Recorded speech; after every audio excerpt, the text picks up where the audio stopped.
their biggest cut. Where on one side you could see the colonized world with a part of the oil economy, and then on the other side you can see a more land-based society, a more traditional society, with this spiral or this idea of cyclical time at its center.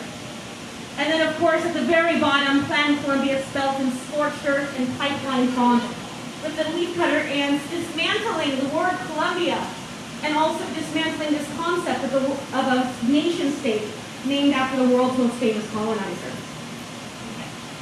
So it's kind of a funny thing that, back then we were an organization at the height of the anti-globalization movement talking about colonization.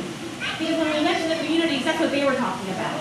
They knew that this was just an extension, a new tactic in the plundering of their lands.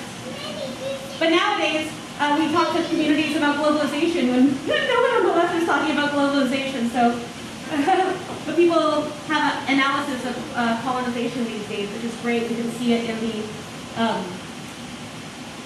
movement for justice in Palestine, and all of these, important issues reflected through this lens today. It's beautiful to see. Okay. One last thing about that Plan Colombia piece. That is the piece that has anyone seen that piece before that we just kind of went through? Hands up if you've ever seen it. You of you? A couple of you? Yeah? Because that's the piece that we were most known for a long time. We printed 250,000 copies of that poster and distributed it throughout the US, Canada, Colombia, obviously. It was just on display in the National Gallery in Colombia, which is quite a feat because it's very critical of Colombia. We have two members of our collective that are Colombian. One of whom drew a lot of Mesoamerica Resiste and is living here in Detroit, and some of y'all might know, Juan.